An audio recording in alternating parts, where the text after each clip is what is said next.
Hello ji and अस्सलाम वालेकुम students. तो बच्चों आज हम स्टडी करेंगे एक्सरसाइज 3.3 और इसके अंदर जो पहली चीज़ आपको पता होनी चाहिए वो नहीं पता होनी चाहिए कार्टेशियन प्रोडक्ट क्या होता है। फिर आपको पता होना चाहिए बाइनरी रिलेशन क्या होता है।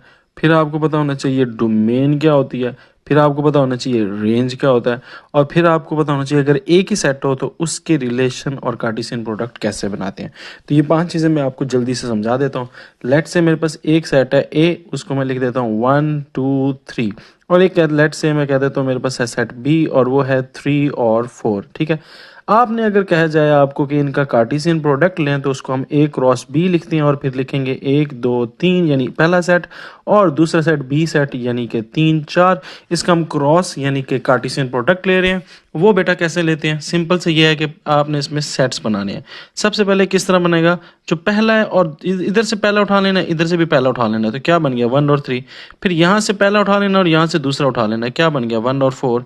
इस तरह करके आपने पेयर बनाते जाना है। फिर 2 इधर से उठा लेना, इधर से 3, तो ये 2 और 3 बन गया। फिर इधर से 2 उठा लेना, इधर से 4, तो इधर से 2 उठा लिया और इधर से 4, तो ये दूसरा बन गया। फिर बेटा इधर से 3 उठा लेना, इधर पहले से 3। ठीक है, इस तरह करके फिर यहाँ से 3 हो जाएगा, यहाँ से 4, और इस तरह करके आपका ये कार्टेशियन प्रोडक्ट बन जाता है। ठीक है, कार्टेशियन प्रोडक्ट बनाना बहुत ही आसान है। यानी सिंपल ये है कि यहाँ के 3 है और यहाँ पे 2 है, तो ये 3 मल्टीप्लाई बाय 2 कितने होते हैं 6। तो 6 आपके ये ऑर्डर पेयर बन जाते हैं। ये देखें, पहला दूसरा तीसरा चौथा पांचवा छठवां, तो ये 6 आपके सामने बन चुके हैं क्या, ऑर्डर पेयर। तो ये इसको बोलते हैं कार्टेशियन प्रोडक्ट। यानी पहले वाले का पहले वाले के साथ, फिर पहले वाले का दूसरे वाले के साथ, फिर दूसरे वाले का पहले वाले के साथ, फिर तीसरे दूसरे वाले का दूसरे के साथ, फिर तीसरा के पहले के साथ, फिर तीसरा। इसी तरह अगर ज़्यादा होते तो फिर ज़्यादा ऑर्डर पेयर बन जाते हैं इसमें। तो ये कार्टेशियन प्रोडक्ट है। अच्छा, अब रिलेशन क्या होता है, देखें कार्टेशियन प्रोडक्ट के सब सेट को रिलेशन कहते हैं। यानी अगर मैं कहूँ कि ये मेरे पास एक सेट है और इधर से मैं कोई भी इसके 2 उठा लूँ, कोई 3 उठा लूँ, कोई 4 उठा लूँ, या सारे उठा लूँ, तो ये इसका क्या होगा, इस कार्टेशियन प्रोडक्ट का ये रिलेशन होगा। लेट्स से मैं सिर्फ 3 उठा लेता हूँ। ठीक है, कितने उठाता हूँ 3, कौन कौन से 1 और 3 उठा लिया, और 2 और 3 उठा लिया, और 3 और 4 उठा लिया। ठीक है, तो अब इसको मैं क्या बोलूँगा, ये क्या चीज़ है, ये रिलेशन है। ठीक है, अगर 4 भी उठा सकते हैं, 5 भी उठा सकते हैं, क्योंकि सब सेट है ना। किसी भी कार्टेशियन प्रोडक्ट का क्या चीज़, सब सेट, यानी उसके अंदर जितने भी हैं उसमें से कुछ उठा लें। ठीक है, तो उसको हम क्या बोलते हैं, ये उसका रिलेशन है। ठीक है, खाली नहीं होना चाहिए, बीच में कुछ ना कुछ होना चाहिए। ये इसका देखें, यहाँ से मैंने कितने उठा लिए 3, तो ये इसका क्या बोलेंगे, ये इसका क्या है, रिलेशन है। अच्छा, अगर वो कुछ कंडीशन दे दे कि यार इस तरह वाला मुझे चाहिए रिलेशन, तो फिर हमें उस कंडीशन के मुताबिक चुनने पड़ते हैं कार्टेशियन प्रोडक्ट्स में से रिलेशन बनाने के लिए। ठीक है, अब इसमें डोमेन क्या होती है, तो बेटा जो रिलेशन की जो पहली डोमेन क्या होती है, जो रिलेशन की जो पहला नाम होता है वो डोमेन होती है। जैसे 1 है, 2 है, 3 है, तो इसमें 1 2 और 3 ये आपकी डोमेन है। और रेंज क्या होती है बेटा, जो दूसरे एलिमेंट होते हैं वो आपकी रेंज होती है। जैसे 3 है, 3 और 4 है, तो 3 2 दफ़ा आ रहा है, तो इसलिए 3 और 4 एक दफ़ा लिखूंगा, तो ये आपकी बेटा क्या हो जाएगी, रेंज हो जाएगी। ठीक है, तो इसको क्या बोलते हैं बेटा, डोमेन और रेंज। यानी पहले एलिमेंट्स आपके डोमेन हो जाएंगे किसी भी रिलेशन के, और दूसरे एलिमेंट्स आपके रेंज हो जाएंगे किसी भी एलिमेंट के, किसी भी रिलेशन के।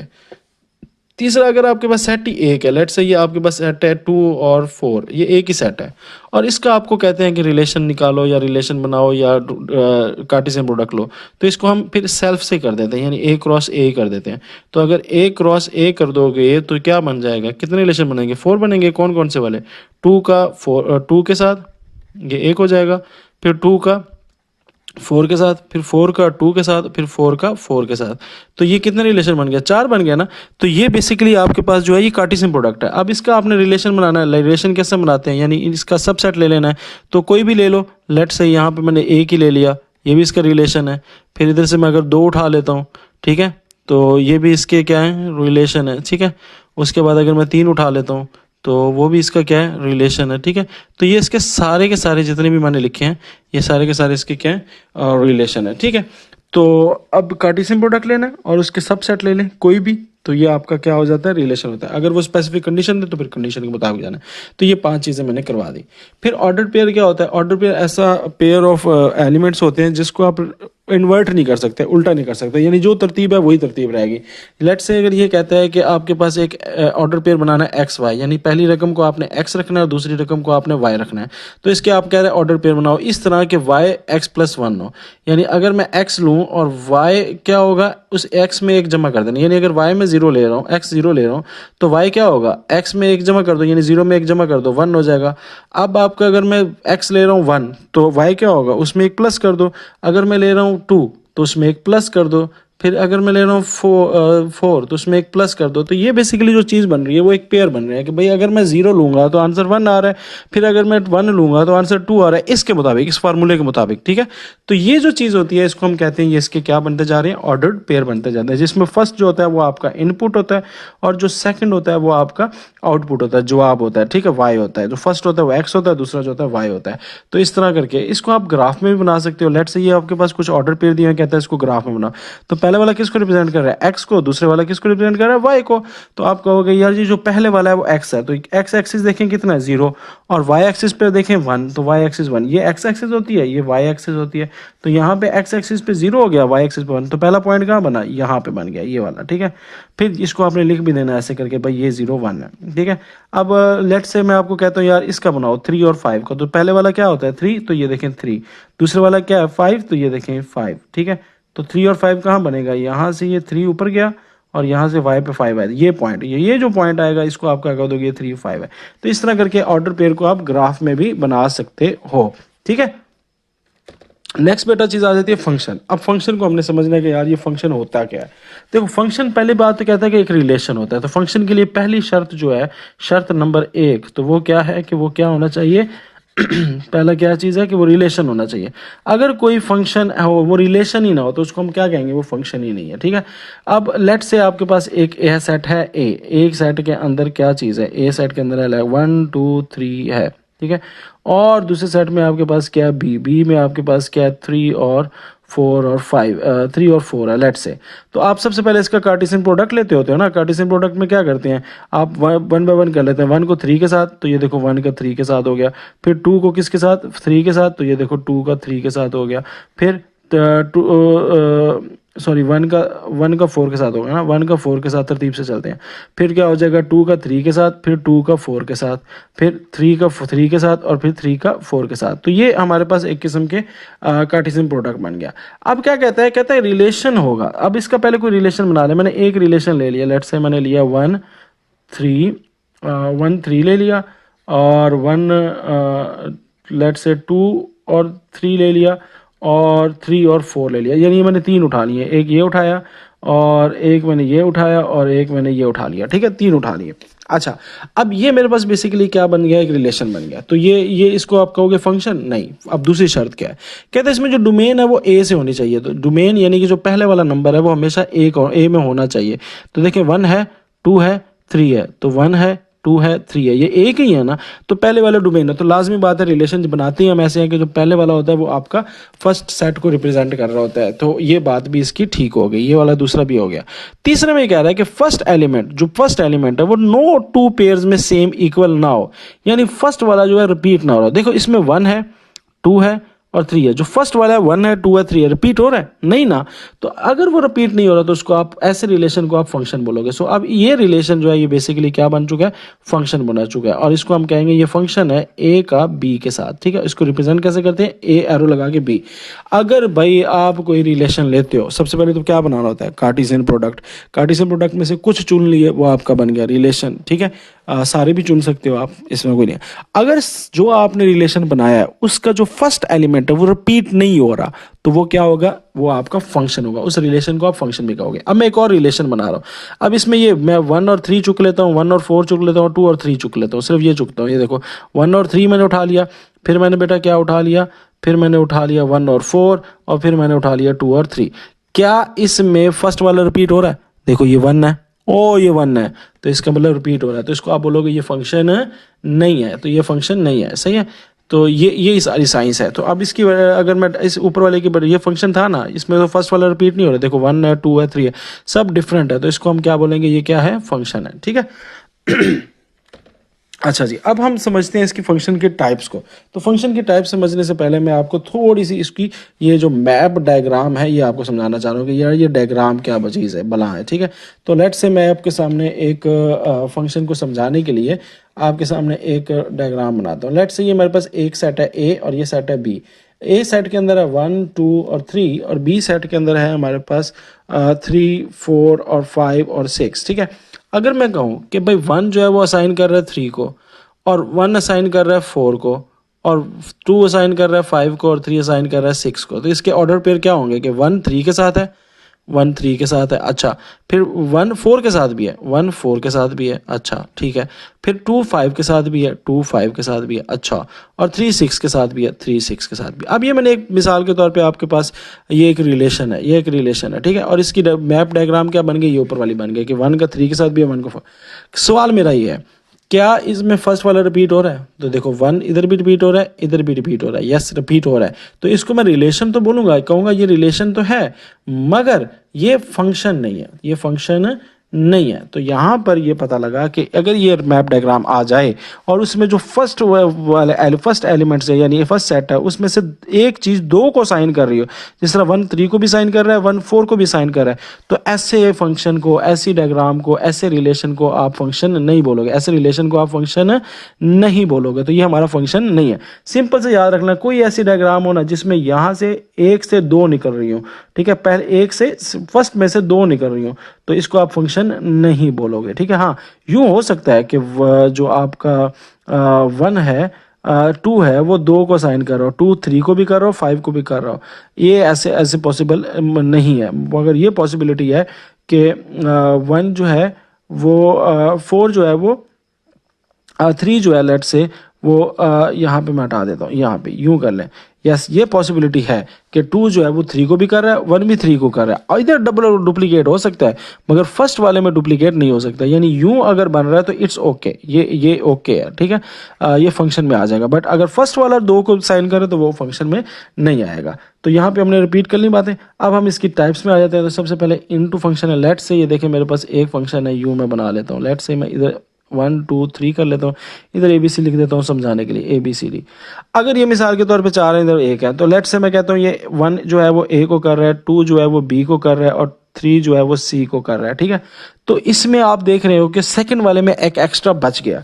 अब सेकंड वाले में अगर एक एक्स्ट्रा बच गया ना, तो इसका मतलब ये है कि ये कौन सा फंक्शन है, इनटू फंक्शन है, यानी अगर सेकंड वाले में कोई बच जाए तो उसको हम क्या बोलते हैं, ये इनटू फंक्शन है, ठीक है। तो फंक्शन है, देखो फंक्शन कब, ये फंक्शन कब ना होता, अगर ये 1 से ये भी निकल रहा होता और 1 से बी भी निकल रहा होता, अगर 2 निकल रहे होते 1 से या 2 से, तो मैं कहता तो ये फंक्शन ही नहीं है। बट अब यहाँ पे ये तो कंफर्म हो गया ये फंक्शन है, तो इसमें मगर एक डी एक्स्ट्रा बच रहा है, एक एटलीस्ट एक जो है वो किसी के साथ रिलेशन नहीं बना रहा, तो इसको क्या बोलोगे, ये इनटू फंक्शन है, ठीक है। दूसरे में आ जाओ, दूसरा मेरे पास क्या आता है, 101 फंक्शन, ठीक है। अब 101 फंक्शन क्या होता है, लेट से ये मेरे पास है 1 है, 2 है, 3 है, ये ए है, ये बी है, ये सी है, और इधर लेट से डी भी कर लेते हैं। अब ये देखो ए जो है वो 1 के साथ बना रहा है, बी 2 जो है वो बी के साथ बना रहा है, 3 जो है वो सी के साथ बना रहा है, ठीक है।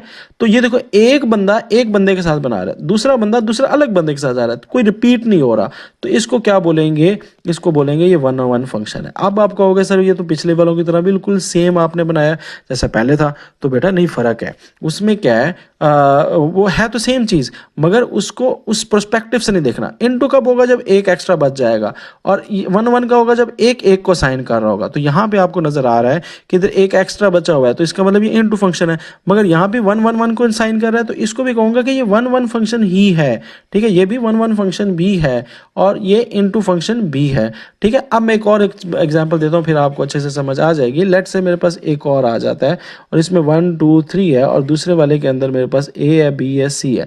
अब देखें इसमें ये 1 इसके साथ कर रहा है, 2 2 इसके साथ कर रहा है, 3 3 सी इसके साथ कर रहा है। तो अब यहाँ पे तो एक्स्ट्रा तो कोई नहीं बचा ना, जब एक्स्ट्रा कोई नहीं बचता तो उसको हम क्या बोलते हैं, उसको हम बोलते हैं ये ऑन टू फंक्शन है। क्या है, ऑन टू फंक्शन, ठीक है। मगर साथ साथ देखें तो ये एक को कर रहा है, 2 बी को कर रहा है, 3 सी को कर रहा है, कोई रिपीट तो नहीं हो रहा ना सेकंड वाले में। तो सेकंड वाले में जब रिपीट ही नहीं हो रहा तो इसको मैं क्या बोलूँगा, ये क्या है, ये 1 1 फंक्शन भी है, 1 1 फंक्शन भी है, यानी ये दोनों है, ऑन टू फंक्शन भी है और 1 1 फंक्शन भी है। तो यहाँ पे हमारे पास 3 एग्जाम्पल्स आ गई हैं। एक और एग्जाम्पल ले लेते हैं ताकि आपको अच्छे से समझ आ जाए। लेट्स से मैं कहता हूँ ये 1 है, ये 2 है, ये 3 है, और यहाँ पे मैं कह देता हूँ ये m है, ये m n है, ठीक है। तो अगर मैं कहूँ ये m इसको कर रहा है, 2 जो है वो m को कर रहा है, और 3 जो है वो n को कर रहा है। तो यहाँ पे देखो कि सबसे पहले देखो एक्स्ट्रा बचा कोई नहीं ना, एक्स्ट्रा कोई नहीं बचा, तो इसका मतलब ये इनटू फंक्शन तो नहीं है, ठीक है। तो इनटू फंक्शन तो नहीं है। अच्छा, फिर एक्स्ट्रा नहीं बच रहा तो इनटू नहीं है, तो फिर क्या होगा, ऑन टू है। अगर देखिए इधर एक्स्ट्रा बचा नहीं ना, इधर एक्स्ट्रा बच रहा है, ये इनटू है, इधर एक्स्ट्रा बच रहा है, ये इनटू है, इधर एक्स्ट्रा बच रहा है नहीं तो ये ऑन टू है, इधर एक्स्ट्रा बच रहा है नहीं तो ये भी क्या है बेटा, ऑन टू है। अच्छा, एक तो पता लग गया ऑन टू है। दूसरा इसमें देखो क्या 1 1 फंक्शन है, 1 1 फंक्शन है। 1 1 में क्या होता है, एक के साथ, 1 m के साथ है, 2 भी m के साथ है ना, तो ये 1 1 फंक्शन नहीं है, सिर्फ ये ऑन टू फंक्शन है। यहां तक क्लियर होगी। अच्छा, ऐसा जो 1 1 फंक्शन भी हो जैसे ये है, ठीक है, और ऑन टू फंक्शन भी हो, यानी एक्स्ट्रा भी कुछ ना बचाओ, जैसा कि ये है, ये सेट जो है ये 1 1 भी है और ऑन टू भी है। ऐसा सेट जो 1 1 भी हो और ऑन टू भी हो, उसको क्या बोलते हैं, उसको हम बोलते हैं, ऐसे रिलेशन को हम क्या बोलते हैं, बाइजेक्टिव। क्या बोलते हैं, बाइजेक्टिव। ठीक हो गया। तो ये कुछ डेफिनेशंस थी, ये अब मैं आपको करवा देता हूँ। ये देखो, अगर इसमें देखो एक एक्स्ट्रा बच गया तो इसका मतलब ये क्या है, इन टू फंक्शन है, सही है, इन टू। अच्छा, अगर 1 1 हो, 1 1 हो तो यानी 1 1 का मतलब क्या है, एक के साथ, दो था दूसरे के साथ। पा में कोई एक्स्ट्रा है या नहीं है, एक्स्ट्रा होना यानी एक बच जाना, उसका ताल्लुक बेटा किसके साथ है, उसका इन टू या ऑन टू के साथ ताल्लुक है। 1 1 तो सिंपल ये है कि भाई एक के साथ एक। अगर ये 2 जो है ये इस ए के साथ भी हो रहा होता, 2 जो है वो ए के साथ हो रहा होता, बी के साथ ना हो रहा होता, तो इसको मैं क्या बोल देता, ये 1 1 फंक्शन नहीं है। 1 1 क्या है, 1 विद 1, एक के साथ, एक के साथ। और 1 1 फंक्शन के लिए क्या है, एक और नाम भी है, इंजेक्टिव फंक्शन। ठीक है, इसका याद रखिएगा। और ऑन टू फंक्शन क्या होता है, जब एक्स्ट्रा कोई ना बचे। यहाँ पे कोई एक्स्ट्रा बचा है नहीं ना, तो जब एक्स्ट्रा कोई नहीं बचा तो वो ऑन टू फंक्शन है। ठीक है, अब तीसरा क्या है, 1 1 फंक्शन, 1 1 फंक्शन और ऑन टू फंक्शन अगर मर्ज हो जाए, दोनों पॉसिबल चीजें हो, तो उसे क्या बोलते हैं, बाइजेक्टिव। यहाँ पे देखो कोई एक्स्ट्रा है नहीं ना, तो इसका मतलब ये ऑन टू। और क्या एक के साथ कर रहा है, यस, ए जी के साथ कर रहा है, बी एक्स के साथ कर रहा है, सी वाई के साथ कर रहा है, कोई डुप्लीकेट तो नहीं आ रहा ना, हर कोई अलग अलग अपने एक को पकड़ा हुआ है उसने, यस। तो इसको क्या बोलेंगे, ये 1 1 फंक्शन भी है। तो जब दोनों कंडीशन पूरी होगी तो उसके लिए बाइजेक्टिव भी होता है। ठीक है, उसके लफ्ज का यूज होता है बाइजेक्टिव। अब ये आपको अगर समझ नहीं आई तो मैं अभी एक बहुत अच्छी एग्जाम्पल्स के साथ आपको समझाऊंगा, आपको समझ आ जाएगी। लेट्स से ये मेरा एक सेट है, ये मेरा एक सेट है, इसमें लेट से ए है, बी है, सी है, इसमें 1 2 3 है। अब मैं कहूँ कि ए 1 को रिप्रेजेंट कर रहा है और ए 2 को साइन कर रहा है और बी 3 को कर रहा है। ठीक है, तो यहाँ पे देखिए फर्स्ट वाले में एक एक्स्ट्रा बच भी रहा है और फर्स्ट वाला रिपीट भी हो रहा है, यानी ए 2 के साथ कर रहा है। तो इसको मैं सीधा सीधा कह दूंगा, भाई तू तो फंक्शन ही नहीं है, तू कहाँ से मुंह उठा के फंक्शन बनाने आ गया। ठीक है, क्योंकि तू इसमें फर्स्ट वाला रिपीट हो रहा है, तो फर्स्ट वाला रिपीट नहीं होना चाहिए। अच्छा, फिर एक और एग्जाम्पल ले लेते हैं, इसमें देख लेते हैं 1 है, 2 है, 3 है, और यहाँ पे ए है, बी है, सी है और लेट से डी है।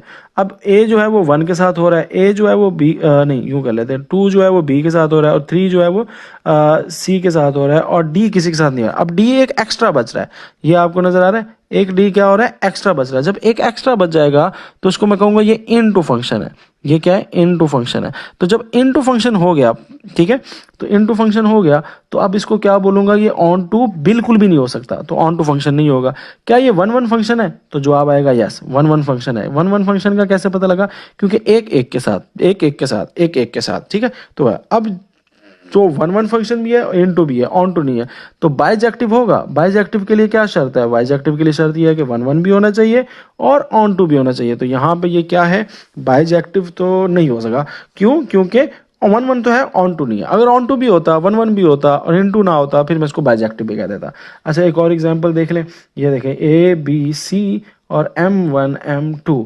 तो यहाँ पे ये देखें, ये एक जो है वो इसको साइन कर रहा है, एक जो है वो इसको साइन कर रहा है और ये एक इसको साइन कर रहा है, ये M1 है, ये M2 है। ये तो यहाँ पे ये देखें कोई एक्स्ट्रा बचा, एक्स्ट्रा नहीं बचा, तो इसका मतलब ये इन टू बिल्कुल नहीं है, ऑन टू है। ठीक है। फिर क्या ये एक एक को साथ रिप्रेजेंट कर रहा है? नहीं, ए m1 को कर रहा है, बी भी m1 को कर रहा है, तो इसका मतलब ये क्या है? 1 1 तो बिल्कुल नहीं है ये। तो जब 1 1 नहीं है और ऑन टू है तो एक ही चीज़ से तो बाइजेक्टिव नहीं हो सकता ना। बाइजेक्टिव के लिए शर्त क्या है कि 1 1 भी हो, ऑन टू भी हो। अब 1 1 नहीं है तो बाइजेक्टिव भी नहीं है। ठीक है। अब एक और एग्जाम्पल ले लेते हैं, और एक एग्जाम्पल यहाँ पे लिख लेते हैं, यहाँ पे ये। ठीक है, इसमें मैं लिख लेता हूँ ABCDE DEF। ठीक है। अब इसमें देखो, ए किसके साथ कर रहा है? डी के साथ। बी किसके साथ कर रहा है? ई के साथ। लेट से सी किसके साथ कर रहा है? एफ के साथ। क्या इसमें कोई एक्स्ट्रा बचा? नहीं बचा ना, तो ये इनटू तो बिल्कुल नहीं है। क्या ये 1 1 है? यस, एक बंदा एक के साथ है तो 1 1 है। क्या ये इसमें कोई एक्स्ट्रा बचा है? नहीं बचा, तो उसको इनटू नहीं है, तो फिर लाजमी बात है ये ऑन टू होगा। और 1 1 और ऑन टू अगर इकट्ठे होंगे तो उसको हम बाइजेक्टिव भी कहते हैं, बाइजेक्टिव भी कहते हैं, तो ये बाइजेक्टिव भी होगा। तो ये कुछ एग्जांपल्स के साथ मैंने आपको समझा दिया है। बाकी बच्चों ये सिंपल सिंपल सी चीज़ें हैं कि इसको रिप्रेजेंट कैसे करते हैं। तो देखो, फंक्शन में ये शर्त है कि फर्स्ट रिपीट नहीं होना चाहिए। क्या इसमें फर्स्ट रिपीट हो रहा है? फर्स्ट रिपीट हुआ है? नहीं ना। तो जब फर्स्ट रिपीट नहीं हो रहा था तो उसको हम क्या बोलते हैं? ये फंक्शन है। देखिए, ये फर्स्ट में से कोई भी जो है वो दो के साथ नहीं करा, बट दूसरे वाले में ये एक रिपीट हो रहा है। असल में इसमें चल क्या रहा है? चल ये रहा है कि आपने एक्स अपनी गिनती लेते जाना है, 0 से स्टार्ट कर लें, -1 से स्टार्ट कर लें। ठीक है। और वाई जो है वो उसका स्केयर है। -1 का स्केयर क्या होता है? 1। 0 का स्केयर क्या होता है? 0। 1 का स्केयर क्या होता है? 1। 2 का स्केयर क्या होता है? 4। तो ये बेसिकली ये चल रहा है। ठीक है। ये उसने बताया भी हुआ है ये फार्मूले में कि y = x स्केयर, यानी x आपने -1 से स्टार्ट कर दें और y आपका जो होगा उसका स्केयर होगा। तो यहाँ पे जो है कि रिलेशन बन गया, ये हमने रिलेशन लिख भी दिया। फिर ये फंक्शन है कि नहीं? तो देखो, फर्स्ट वाला तो रिपीट नहीं हो रहा ना, -1 0 1, तो फर्स्ट वाला रिपीट नहीं हो रहा। जब फर्स्ट वाला रिपीट नहीं हो रहा तो उसको हम क्या बोलेंगे? ये क्या चीज़ है? फंक्शन है। ऐसा रिलेशन जिसमें फर्स्ट रिपीट ना हो फंक्शन होता है। तो ये एक प्योर एग्जाम्पल होगी फंक्शन की। ठीक है। इसको इस तरह आपने जाहिर करना होता है, इसकी डोमेन रेंज ऐसे जाहिर करते हो, इसको लिखा ऐसे जाता है। ठीक है। ये जिस तरह ये लिखा हुआ है इसने, ऐसे इसको लिखा जाता है। फिर इसको डायग्राम, मैपिंग डायग्राम बनाई जाती है ऐसे, वो आपको समझाया हुआ है। लास्ट में आपको एक बता रहा है कि इसको यूं भी फंक्शन नोटेशन में दिया जाता है कि भाई f(x) जो है वो = है 2x - 1 के।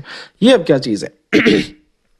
इसमें आपको ये कह रहा है कि अगर f आप x की कोई भी कीमत ले लो, लेट से मैं यहाँ पे उसने बता दिया 1 ले लो, तो जब आप 1 लोगे तो ये बेसिकली x की कीमत है। तो अगर वो कह रहा है कि x पे आप 1 पुट करो, यानी 2 है ना, और इसके ऊपर 1 पुट कर दो और -1 कर दो, तो 2 1 ज़ा 2 हो जाएगा, -1 पीछे क्या आ गया? 1। ठीक है। तो ये सिंपल सी हमारे पास आ गई चीज़। अब इसका ऑर्डर पेयर क्या हो जाएगा? ये बताएगा कि जब मैंने x1 पुट किया तो आंसर मेरा क्या आया? 1 आया। ठीक है। ये मेरी इसकी ऑर्डर पेयर हो जाएगा। लेट से इसके अंदर मैं पुट कर देता हूँ gx है ना, तो gx है और x² -3 है। लेट से मैं कह देता हूँ g5 निकालो, g5 निकालो, तो ये क्या कहेगा? 5 का स्केयर बताओ -3, तो x की जगह 5 लगा दिया, तो ये कितना आ गया? 25 - 3, जो कि कितना बनता है? 22। तो अब ऑर्डर पेयर क्या बन गया? ऑर्डर पेयर ये बन गया, जब मैंने 5 पुट किया तो आंसर मेरा क्या आया? 22। तो ये 22, तो ये इसका आपका ऑर्डर पेयर बन जाएगा। ऐसे करके आप ऑर्डर पेयर बनाते हैं या ये फंक्शंस को क्या करते हैं? सॉल्व करते हैं। ठीक हो गया। अभी हम आ जाते हैं एक्सरसाइज पे। चलो जी, पहली एक्सरसाइज है, पहला क्वेश्चन है। ठीक है, सॉरी पहला क्वेश्चन है, और इसमें आपने बेसिकली निकालने हैं, क्या निकालने हैं? रिलेशन निकालने हैं। ठीक है। और रिलेशन की उन्होंने शराइत भी दी हुई हैं, बट रिलेशन निकालने के लिए हमें पहले कार्टेशियन प्रोडक्ट चाहिए। अब चूंकि यहाँ पे बी कोई नहीं है तो इसलिए a क्रॉस a, यानी a को a के साथ ही मल्टीप्लाई करना है। तो 1 2 3 4 टाइम्स 1 2 3 4। ओके, तो चलिए ये मैं निकाल लेता हूँ। सबसे पहले 1 का 1 के साथ, 1 का 2 के साथ, 1 का 3 के साथ, और 1 का 4 के साथ। ठीक हो गया। ये पहले वाला 1 का बारी बारी सबके साथ कर लिया। अब 2 का सबके साथ, अगले वालों के साथ ना, तो 2 का 1 के साथ, 2 का 2 के साथ, 2 का 3 के साथ, और 2 का 4 के साथ। ठीक हो गया। तो ये हमारे पास हो गया।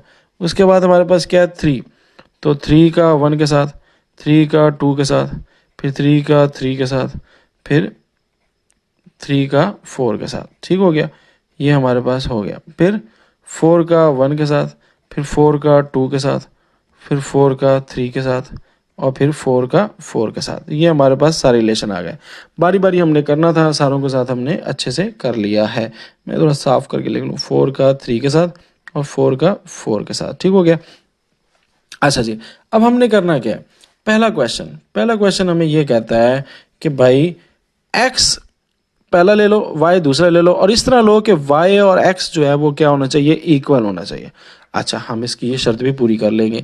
क्या पहली शर्त की है उसने कि आपने ऐसा रिलेशन बनाना है, मैं इसको R1 कर देता हूँ, तो ऐसा रिलेशन बनाना है आपने कि जिसमें x और y इक्वल होने चाहिए। x और y क्या होने चाहिए, इक्वल होने चाहिए। अब इस पूरे में देखो जो x और y इक्वल है, ये 1 1 इक्वल है, ये 2 2 इक्वल है, ये 3 3 इक्वल है, ये 4 4 इक्वल है।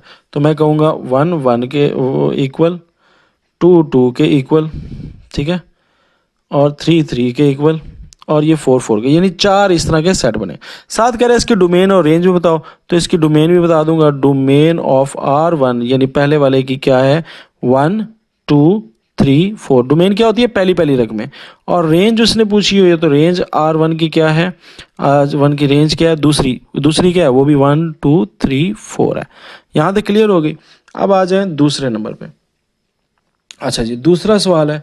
दूसरे सवाल में क्या कह रहा है, दूसरे सवाल में ये कह रहा है कि R2 निकालो। अच्छा, R2 कौन सा निकालो, R2 में कहता है कि y प्लस एक्स, यानी y और x को प्लस करने से आपका जवाब क्या आना चाहिए, 5 आना चाहिए। यानी ऐसे दो हमने निकाले हैं जिनको प्लस करने से जवाब जो है वो 5 आए। देखो, एक और एक को प्लस करो कितना आता है, 2, ये नहीं लेंगे। इसको प्लस करो कितना आता है, 3, ये नहीं लेंगे। 1 और 3 को प्लस कितना कितना आता है, 4, ये नहीं लेंगे। 1 और 4 को प्लस करो कितना आता है, 5, यानी ये ले लेंगे। फिर 2 और 1 को प्लस किया 3, 2 और 3 को प्लस करें 5, यानी ये ले लेंगे, ठीक है। फिर 2 और 4 कितना हो गया, 6, 3 और 1 कितना हो गया, 4, 3 और 2 कितना हो गया, 5, ये वाला ले लेंगे। फिर 3 4 और 1 कितना हो गया, 5, ये वाला ले लेंगे। और कोई भी नहीं है। तो ये जो ग्रीन वाले हैं हमारे अब रेंज 2 में आ जाएंगे। रेंज 2 में कौन कौन से आ जाएंगे, 1 और 4, इनको प्लस करने से जो आप 5 आ रहा है, गुड। नेक्स्ट हमारे पास है 2 और 3, इनको प्लस करने से 5 आ रहा है जवाब, ठीक है। और किसको प्लस करने से आ रहा है, 4 और 1 4 और 1 इनको प्लस करने से जवाब जो है हमारा पास क्या आ रहा है, कोई मिस तो नहीं हो गया, जैसे एक मिस हो गया, 3 और 2 ये वाला हो गया। तो 3 और 2, 3 और 2, और लास्ट में बेटा क्या है, 4 और 1, ठीक हो गया। यहाँ पे हम इसको कर देंगे बंद। अब हमारे पास आ जाती है डोमेन R1 और रेंज R2 और रेंज R2। तो ये हमने अब निकाल लेनी है। तो डोमेन क्या होती है, जो फर्स्ट वाली है, यानी 1 2 3 4, तो 1 2 3 4 ये हमारी डोमेन होगी। सेकंड में क्या है, 4 है, 3 है, 2 है, 1, वो भी यही आ जाएगी, 1 2 2 3 और 4। ठीक हो गया, ये हमारी क्या हो गई, रेंज और डोमेन हो गया, सही है। नेक्स्ट हमारे पास क्या चीज़ है, तीसरा क्वेश्चन। उसमें हमें कहता है कि भाई कौन से वाला निकालो। तीसरे वाले में हमें ये कह रहा है कि x plus y less than 5 होना चाहिए। देखो, जब x प्लस वाई कह रहा है लेस देन 5, अब कैसे पता लगा इसका मतलब लेस है, तो ये देखो, अगर इसका कमर इधर है ना, ये इसकी कमर होती है, ये इसकी कमर है, ठीक है, और ये इसका क्या, मुंह है। तो मुंह हमेशा ज़्यादा की तरफ खुला होता है, वैसे भी बंदे को ज़्यादा पैसे होते हैं ना, मुंह खुल जाता है, तो ये उस तरफ है, ठीक है। तो ये आपने लेनी है। इसको हम क्या लेंगे कि भाई वो वाले हमें चाहिए जो क्या है, जिनको प्लस करने से जवाब जो है हमारा क्या होना चाहिए, 5 से जो है वो कम होना चाहिए, ठीक है। तो देखो, एक और एक को जमा करो, जब क्या जवाब आएगा, एक और एक को जमा करोगे क्या जवाब आएगा, 5 से कम आएगा ना। एक और 2 को भी जमा करोगे 5 से कम आएगा। एक और 3 को भी जमा करोगे 5 से कम आएगा। एक और 4 को जमा करोगे 5 आएगा। इसको तो हम बिल्कुल नहीं लेने लगे, ठीक है। फिर 2 और 1 को जमा करो तो कितना आएगा, 5 से कम। फिर 2 और 2 को जमा करो 5 से कम। फिर 2 और 3 को जमा करो 5 आएगा, इसको नहीं लेंगे। ये 6 हो जाएगा, इसको भी नहीं लेंगे। 3 और 1, हाँ 3 और 1 को जमा करो 5 से कम, ठीक है। फिर 3 और 2 5, 3 3 5 6, 3 और 7 7, ये भी नहीं लेंगे। 4 और 2 6, ये आगे कोई भी नहीं आ रहा।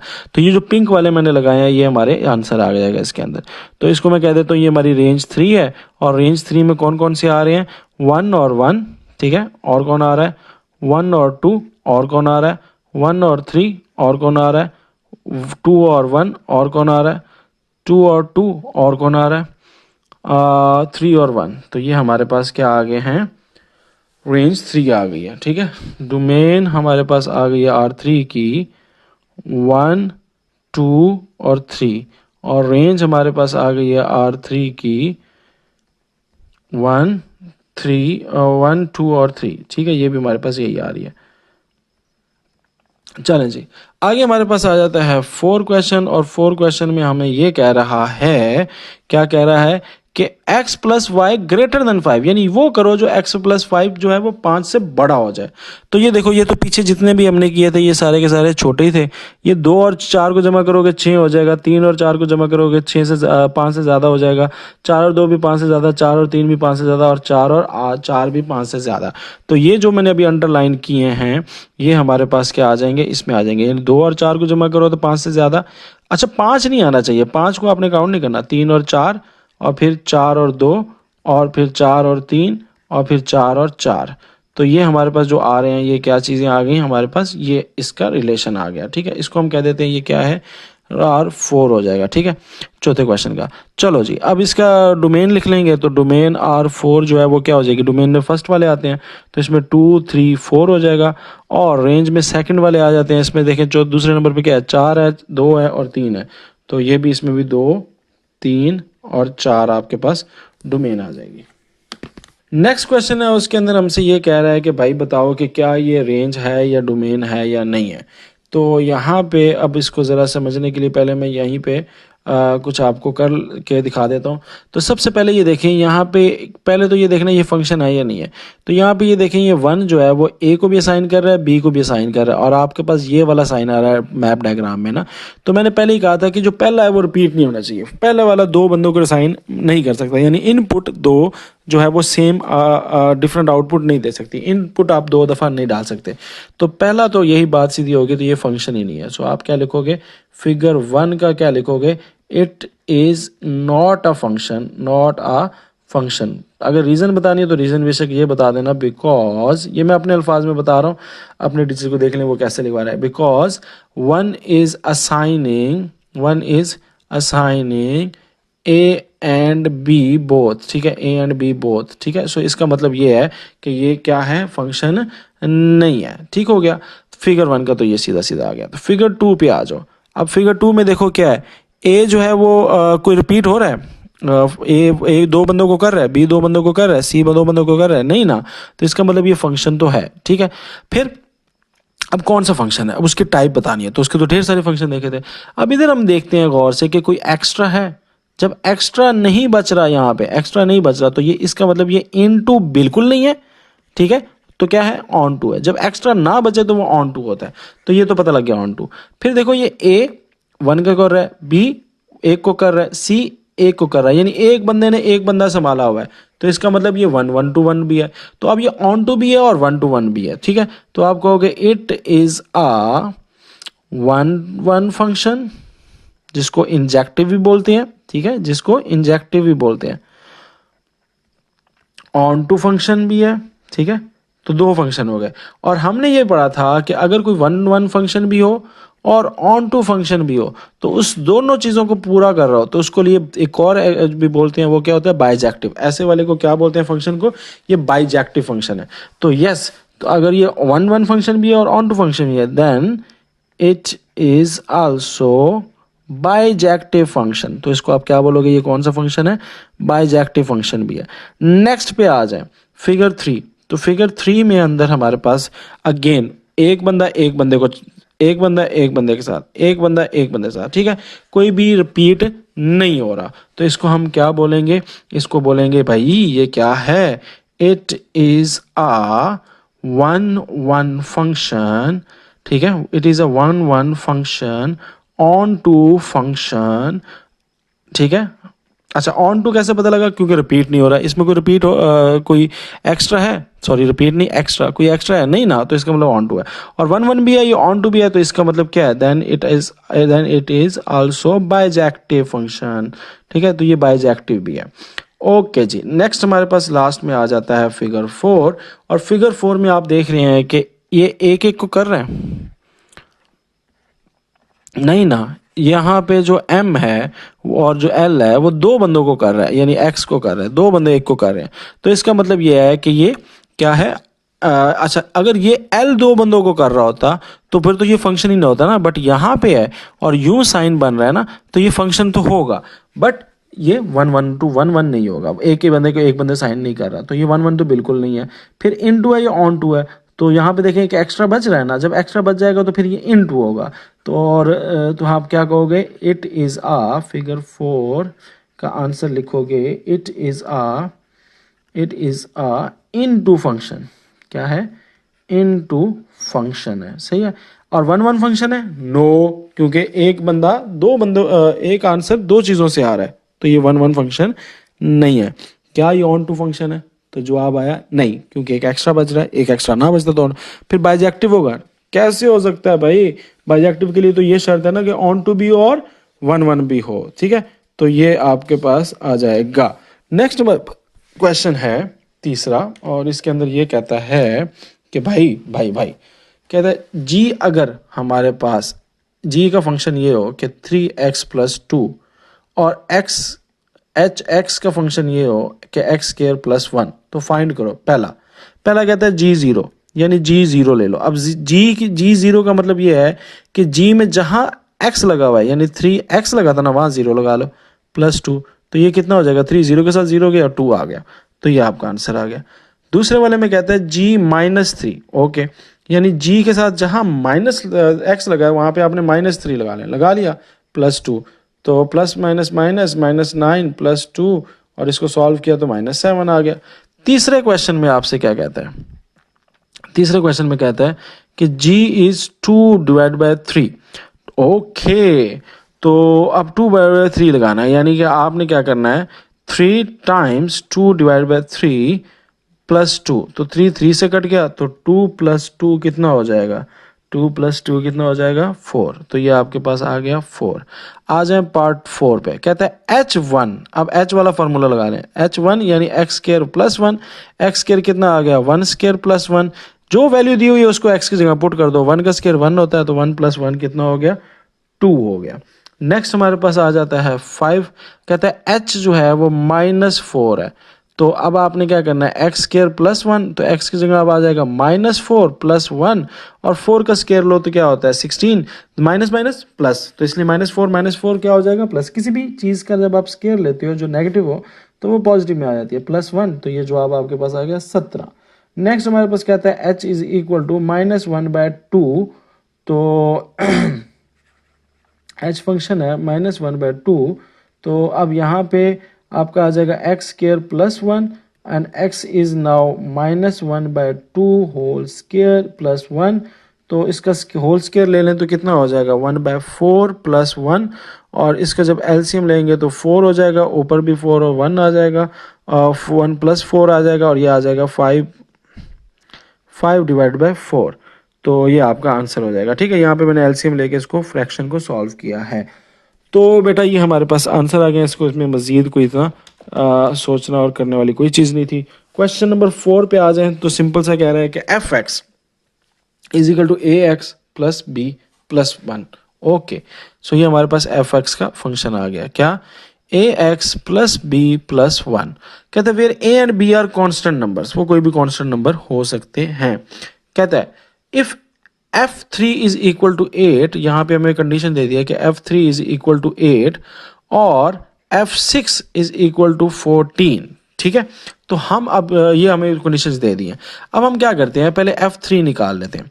f3 किसके इक्वल है? 8 के, वो बाद में लिखते हैं। पहले f3 की क्या चीज़ थी? ax + b + 1, और इस x की जगह हम क्या डाल देंगे?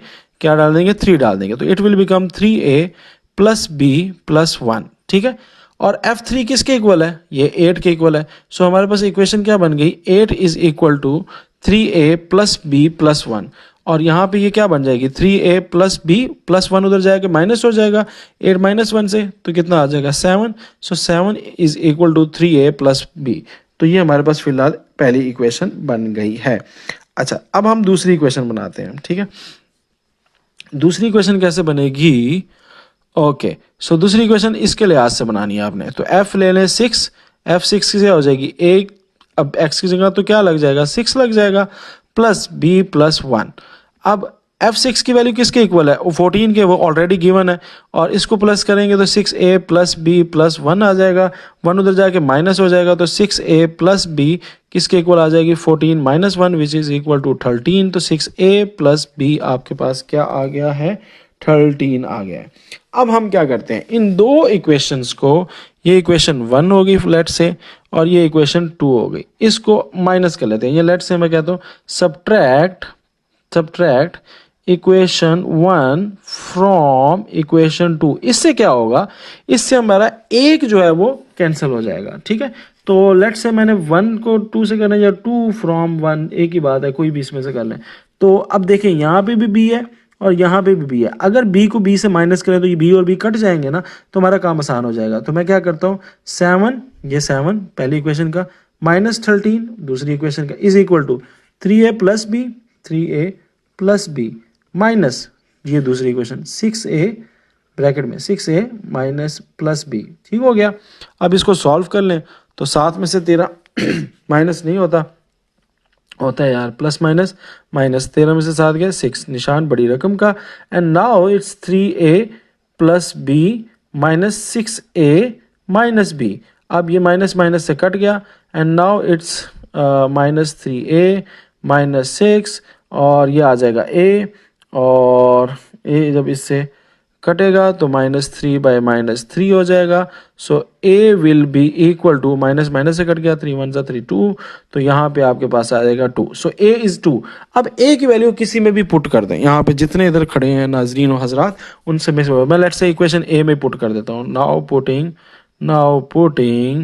a इन इक्वेशन 1, ठीक है। तो इक्वेशन 1 क्या थी, इक्वेशन 1 थी 7 is equal to 3a plus B. तो मैं बच्चों क्या करूँगा, a में पुट कर दूंगा क्या, 2, तो प्लस बी, सो 7, और ये कितना हो गया 6 प्लस बी, और 7 और 6 उधर जाके माइनस हो जाएगा, सो b इज इक्वल टू 1। तो 6 माइनस 1 आ जाएगा, दैट इज, और 7 माइनस 6 आ जाएगा, दैट इज 1। सो b हमारे पास 1 आ गया। सो आप एंड पे लिख लेना, so a is equal to 2 and b is equal to 1। So ये हमें दो वैल्यूज पता लग गई हैं। क्या किया हमने जो आंसर गिवन थे उन इधर एक इक्वेशन में, इसमें x3 की जगह x डाला और उसको इक्वल कर दिया 8 के, फिर 6 डाला x की जगह, उसको इक्वल कर दिया 14 के। हमारे पास दो इक्वेशन बन गई, उसको हमने एलिमिनेशन मेथड से सॉल्व कर लिया। नेक्स्ट सेम इसी तरह का क्वेश्चन है और यहाँ पे भी यही बात हो रही है। आपको एक जनरल इक्वेशन दे दिया जी एक्स, जो कि है ए एक्स प्लस बी प्लस 5 के इक्वल। तो यहाँ पे आपके पास जी एक्स कह रहा है, तो जी एक्स आपको बता रहा है कि -1 अगर आप लो तो आप किसके इक्वल हो जाओगे, 0 के। तो हम इसको भी अपनी कंसीडर में ले लेते हैं। फिर कहते हैं अगर g2 ले लोगे तो वो 10 हो जाएगा, तो हम ले लेते हैं। तो g-1 को अगर हम लें कि a और एक x है ना, तो x की अगर -1 डाल दें प्लस b डाल दें प्लस 5 डाल दें, तो ये क्या बन जाएगा, -a plus b plus 5 plus 5 किसके इक्वल है, 0 के। ये g-1 किसके इक्वल था, 0 के, तो इसको आप 0 के इक्वल कर लें। अब क्या होगा बच्चों, -a प्लस b वैसे ही खड़ा रहा, ये +5 उधर गया तो -5 हो गया, ठीक है। और बस यही रहने दे, ये आपकी इक्वेशन 1 बन गई। अब इक्वेशन 2 बनाने के लिए इसका सारा लेते हैं। तो ये हमारे पास कहता है g को 2 ले लो। अब 2 ले लो इस g की जगह, तो यहाँ पे जो x है इधर 2 लग जाएगा, तो it will become a times 2 plus b plus 5। तो ये बन जाएगा 2a प्लस b, और 5a प्लस हो रहा है ना, उधर जाके क्या, अच्छा g2 को लिखा ही नहीं, g2 किसकी बराबर है, 10 के। तो ये इधर 10 आ गया, और प्लस 5 है, उधर जाके माइनस हो जाएगा, तो ये 10 माइनस 5 2a प्लस b आ जाएगा। That is equal to 5 is equal to 2a plus b। ये हमारी इक्वेशन 2 बन गई, और ये हमारी इक्वेशन बेटा 1 बन गई। ठीक हो गया, हमारे पास इक्वेशन 2 भी बन चुकी है और इक्वेशन 1 भी बन चुकी है। अब आगे चलते हैं।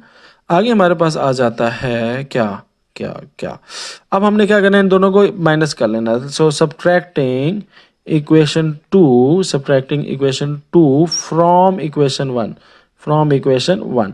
तो इसमें आप क्या लिखोगे, आप लिखोगे कि फर्स्ट आपकी -5, और ये क्या है, +5 है ना, तो ये भी +5, ठीक है, इज इक्वल टू, ये पहले -a प्लस b, और ये दो इससे माइनस करना है ना, तो ये आ जाएगा -2a प्लस b। ऐसा क्यों किया, ताकि ये b प्लस में है, ये b माइनस हो जाएगा, तो प्लस माइनस कट जाएंगे, b से हमारी जान छूट जाएगी। तो ये क्या हो जाएगा, माइनस माइनस प्लस, -10 आ जाएगा, और यहाँ पर माइनस ए वैसे खड़ा रहा, प्लस बी वैसे, इस माइनस को ओपन करते हैं तो माइनस 2a माइनस बी और प्लस बी तो कट गए, तो ये आ गया -3। अच्छा जी, ये आ जाएगा -3a, ए के साथ प्लस हुआ -10, so it will become a is equal to -10 divide by -3, -3 से कट गया तो a इज इक्वल टू 10/3। ये हमारे पास आंसर आ गया a का। अब पुट कर दो जी b को। नाउ पुटिंग इक्वेशन किस में पुट करूं, किसी में भी पुट कर लो। नाउ पुटिंग a की value of a in equation 1, चले पहले इक्वेशन पे पुट कर लेते हैं, यानी इसमें, ठीक है। तो ये आ जाएगा -5 is equal to -a plus b।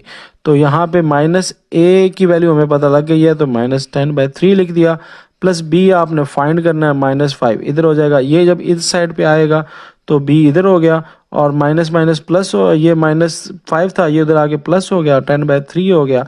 इसके एलसीएम लेके सॉल्व करेंगे तो आपके पास आंसर कुछ आ जाएगा -15 + 10 डिवाइडेड बाई 3, एंड मेरे पास जगह थोड़ी है, मैं इधर लिख रहा हूँ, तो b आपके पास आ जाएगा 5 डिवाइडेड बाई 3, ठीक है। इसको प्लस माइनस करने के बाद ये आंसर आ रहा है, सॉरी -5/3, तो ये हमारे पास आंसर आ गया। तो आप एंड में बेशक ये लिख दो, सो a इज़ फलां एंड b इज़ फलां, ये एंड पे लिख लीजिएगा, मेरे पास जगह थोड़ी कम है। नेक्स्ट चलते हैं छठे क्वेश्चन में। कहता है consider a function f(x) is equal to 5x + 1। Okay जी सर, जैसे आपका हुक्म। And if f(x) is equal to 35, find the value of x। बहुत ही हलवा क्वेश्चन, पीछे से ही कर लिया। कहता है f(x) is equal to 5x + 1, ठीक है, यही वैल्यू दी हुई है ना। साथ उसने बता दिया है कि भाईजान f(x) में ऐसे नहीं कह रहा, f(x) 32 है, यानी अगर 32 वैल्यू लगाओ तो x आपका क्या होगा। तो भाई x निकाल लेते हैं, इसमें क्या मुश्किल है, 1 उधर जाएगा माइनस हो जाएगा, ठीक है, और दैट इज 5x, और x उधर जाएगा तो 31 हो गया, ये 5x हो गया, और x किसके इक्वल आ जाएगा 31 डिवाइडेड बाई 5, दैट्स इट, बस, इसमें कोई टेंशन ही कोई नहीं सी। फिर हमारे पास आ जाता है 7th क्वेश्चन, और इसमें भी सेम यही कहानी है जो हमने पीछे कर चुके हैं, ठीक है। तो इसको जल्दी से सॉल्व कर लेते हैं। क्या कहता है, कहता है कंसीडर कर दो फंक्शन f(x), कहता है जी f(x) जो है वो किसके इक्वल है, cx² + d के, मनिया मान लिया। आगे where c and d are constant, okay. कहता है f1 जो है, अगर f की वैल्यू 1 पुट करो, यानी x की वैल्यू 1 पुट करो तो 6 आएगा, और अगर -2 पुट करोगे तो 10 आएगा। यहां तक भी मैंने बात मान ली इसकी। अब मैं बारी बारी पुट कर लेता हूँ, यानी अगर मैं f1 पुट करूँ तो यहाँ पे मुझे क्या करना पड़ेगा, c मेरा कांस्टेंट है, और x² में तो वैल्यू पुट कर देनी है प्लस d। तो f-1 किसके इक्वल था, ये तो ऊपर उसने बता भी दिया 6 के, तो मैं इसकी जगह 6 लिख देता हूँ, और इसको आगे -1 का होल स्क्वायर लेंगे तो 1 ही आएगा, तो ये बन जाएगा c + d। ये मेरी इक्वेशन 1 बन गई, ठीक हो गया। अब इक्वेशन 2 बनानी है, उसके लिए मैं इसका सहारा लूँगा, f-2 इज इक्वल टू 10, ठीक है, 10 नहीं लिखूंगा, ऊपर वाले लिखूंगा c, और x की वैल्यू कर दूंगा -2 का स्क्वायर प्लस d, ये हो गया। अब -2 का स्क्वायर क्या होता है 4, तो ये बन जाएगा 4c + d, और f-2 किसके इक्वल था, वो उसने नीचे बताया हुआ 10 के, तो मैं इसको 10 के इक्वल कर लेता हूँ। ये मेरी बन गई 2 इक्वेशन। अब मैं नज़र आ रहा है कि यार इसके पास प्लस डी है, इसके पास भी प्लस डी है, अगर इन दोनों को माइनस कर दें, दोनों इक्वेशंस को, तो क्या हो जाएगा, मेरा डी एलिमिनेट हो जाएगा। तो मैं क्या कहूँगा, सब्ट्रैक्टिंग इक्वेशन 2 फ्रॉम इक्वेशन 1। तो इक्वेशन 1 से माइनस कर देते हैं। इक्वेशन 1 ये है ना, 6 - 10, ये हो जाएगा 6 - 10 is equal to c + d - 4c + d। तो ये हो जाएगा c + d -4c + d, ठीक हो गया। तो 6 में से 10 गया, कितना बच गया, -4, और c वैसे ही ये इनके साइन चेंज हो जाएगा, -4 और -d हो जाएगा, d से कट गया, तो -4, अब ये आ गया -3c, ठीक है, -3c हो गया, और ये c किसके बराबर आ जाएगा, -4 -3, माइनस से कट गया, so c is equal to 4/3। Now putting c in equation 1, putting value of c in equation 1, तो इक्वेशन 1 क्या है, ये वाली है ना, तो इसमें पुट कर दो यार, सिंपल सी बात है। तो 6 इज c + d, तो c आपके पास है 4/3, 6 और प्लस d, आपने निकालना है d, तो ये 6 आ गया और ये इधर आके -4/3 हो जाएगा और इजिकल टू 1 और इजिकल टू ये आपके पास आ जाएगा d और ओके यहाँ पे आ जाएगा d और इनका आप एलसीएम लेके सॉल्व करोगे 3 बन जाएगा और ऊपर 6 बन जाएगा 18 -4 18 में से 4 गया तो हमारे पास कितना बचता है, हमारे पास बचता है 14, तो ये आ जाएगा 14/3 बट यहाँ पर ये 14/3 आ गया। सो एंड में लिख देना so c is equal to 4/3 और d is equal to 14/3। That is your answer. और आई थिंक कि आपका ये last question, yes last question है। चैनल को करिएगा सब्सक्राइब। अल्लाह हाफिज। There is no power on earth that can undo Pakistan.